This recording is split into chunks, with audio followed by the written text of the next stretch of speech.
will be doing an event with EIG, with Jimmy Atkinson at OpportunityDB, and Ashley Tyson will be involved, and some of you know Rachel Reilly. So we're going to invite and promote this to the entire Opportunity Zone industry, not just our communities, to digitally sign a letter of support that will go to Congress to back up what I didn't know this thing was coming out yesterday. So this is all like super encouraging. So the proposal, the bill that's on the table right now, I'm just going to read like verbatim the bullets. The bill would include the following improvements to opportunity zones, which is reporting and community measurement requirements.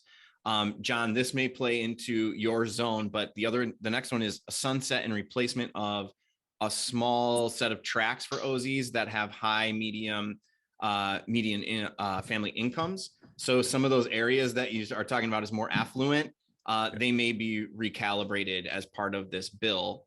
And again, this is sort of like, even as we're talking about writing a letter, it's a little bit of a compromise, but at the same time, like, let's get more transparency if it means an extension, right? And more reporting. Like, I think everybody can get behind that. The third bullet is an extension for the deadline.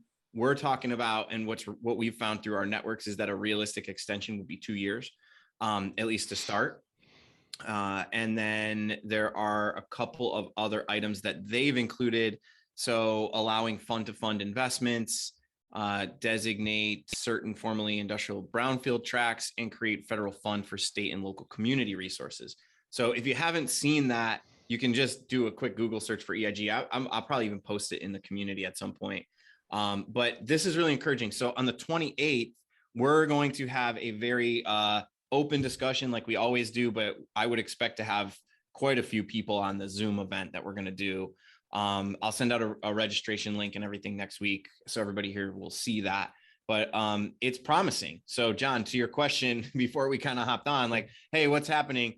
The answer is still what's happening, nothing other than a bill has been proposed, which is something much more than what we've heard in the last few months, right? So what we're going to do is have it be an educational session for our collaboration with EIG to say, hey, this is what policymakers are looking for and what we'd really like to do. So anybody here that represents the communities, I know like Audie, I was thinking of you, Alicia, yourself, like I think everybody here is connected to OZ communities to come to that event and speak in a positive light, because ultimately, like, yeah, any investor is going to say, of course, I want a deadline extension.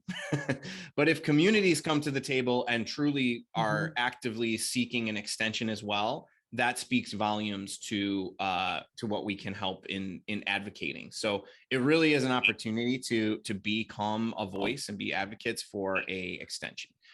So that's the role that we can play. And I just wanted to let everybody know that, like, that's coming up. And is it virtual, Chris?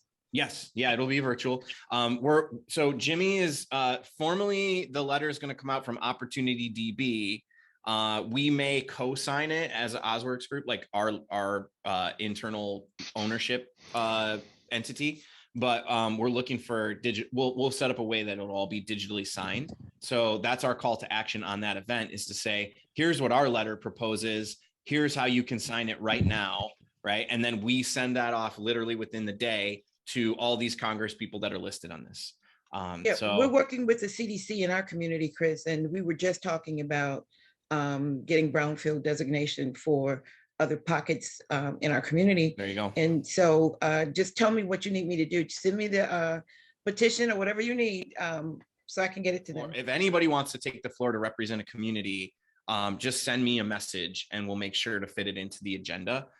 We also want to have it be an open Q&A dialogue, right? So like people can come and ask questions to EIG if they want, and vice versa. Policymakers can come, they can hear from you all. So it's exciting. It's really nice to know that, like, as a community, this is a real opportunity to rally and move the needle.